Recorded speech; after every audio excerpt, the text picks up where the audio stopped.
Mga idol, nandito na naman po ang inyong lingkod mga idol. Ayan.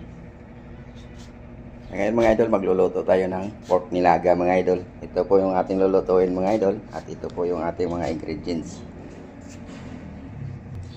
Yan po yung ating mga ingredients mga idol. Mayroon po tayong repolyo, mais, sibuyas, banana, at patatas mga idol. Ayan po sila mga idol ang ating mga ingredients.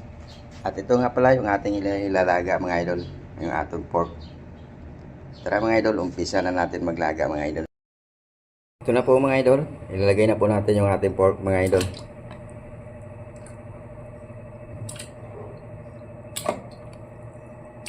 Yan mga idol, antayin lang natin kumulo yan. Saka natin lagyan ng mga ingredients mga idol.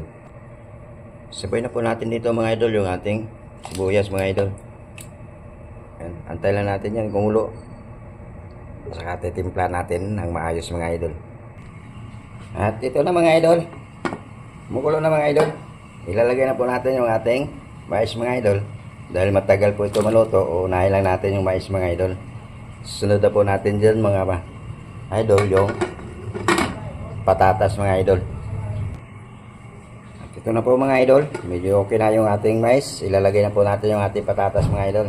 Ayan po mga idol yung ating patatas. Antayin na natin maluto yung ating patatas. Ilalagay na natin yung ating banana mga idol. At ito lang mga idol, ilalagay na po natin yung ating banana mga idol. Ayan po mga idol yung ating banana. Ilalagay na po natin mga idol. Antayin lang natin yan maluto yung ating banana. At ilalagay na po natin yung ating repolyo mga idol.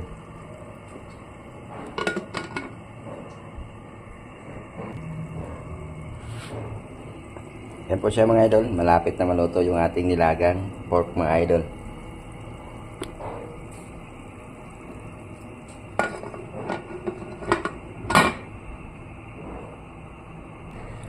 At ito na po mga idol, okay na po yung ating mga ingredients.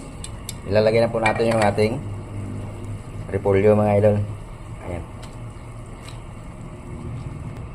Mas maraming gulay mga idol, mas masarap mga idol. Kahit sa gulay magkabawi tayo mga idol. Dahil po yan ang kailangan natin sa ating katawan. Yung gulay mga idol. Yan na po mga idol. Antayin lang po natin maluto yan.